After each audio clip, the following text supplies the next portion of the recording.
Ration అక్రమ రవాణా జరుగుతుంది. దాన్ని అరికట్టడం కోసమే హోమ్ డెలివరీని తీసేసామని చెప్పి గవర్నమెంట్ చెప్తుంది. పవన్ కళ్యాణ్ గారు అంటున్నారు 1600 కోట్ల రూపాయల అవినీతి జరిగింది. అసలు రేషన్ బియ్యం ఇంటింటికి పంపిస్తేనే అట్లీస్ట్ నువ్వు చెప్పే అక్రమాలు ఆగిపోతాయి. రేషన్ బియ్యం అనేది ఫస్ట్ ఆఫ్ ఆల్ ఎక్కడ అక్రమాలు జరుగుతాయి? ఫస్ట్ ఆఫ్ ఆల్ వీళ్ళు షార్టెక్స్ బియ్యంను ఆపేస్తారు. క్వాలిటీ పెంచి మేము షార్టెక్స్ బియ్యం ఇస్తూ ఉంటుంది.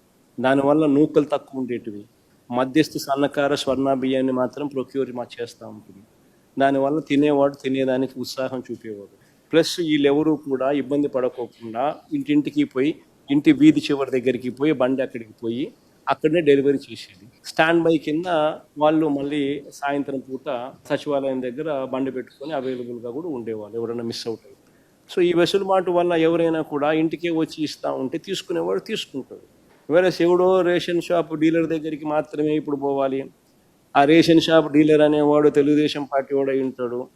వాడు వైసీపీ పార్టీనో ఇంకొక పార్టీనో పోతా ఉంటే ఆడు సతాయిస్తాడు. నా ఇంటికి రావాలంటాడు, నా దగ్గరికి రావాలంటాడు, నా సెల్యూడ్ కొట్టాలంటాడు, అప్పుడే నేను ఇస్తానంటాడు. ఇంటికి వచ్చిన బాధలే అని చెప్పి పోరు. సో బియ్యం ఆటోమేటిక్లీ వీళ్ళు మిగులుతుంది. వీళ్ళు చేసేది మాఫియా. ఇంటికి పోయి తీసుకొని పోయి డోర్ డెలివరీ చేసేది ఒక సర్వీస్.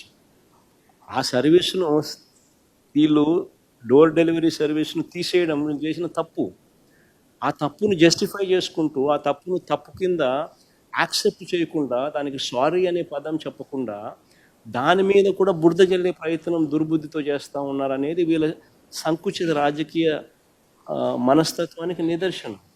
నీ ఇంటికి దగ్గరికి నీకు బియ్యం వస్తే నువ్వు ఆనందంగా తీసుకుంటావా, లేకపోతే నీ డీలర్ దగ్గరికి నువ్వు పోయి తీసుకోపో అని అంటే వాని విమ్స్, వాని ఫ్యాన్సీస్, వాని టైమింగ్స్ ప్రకారం నువ్వు పోయి అక్కడ పోయి తీసుకునే కార్యక్రమానికి నువ్వు ఉత్సాహం చూపుతావా? ఇదేం కొత్త కాదు కదా మనకు.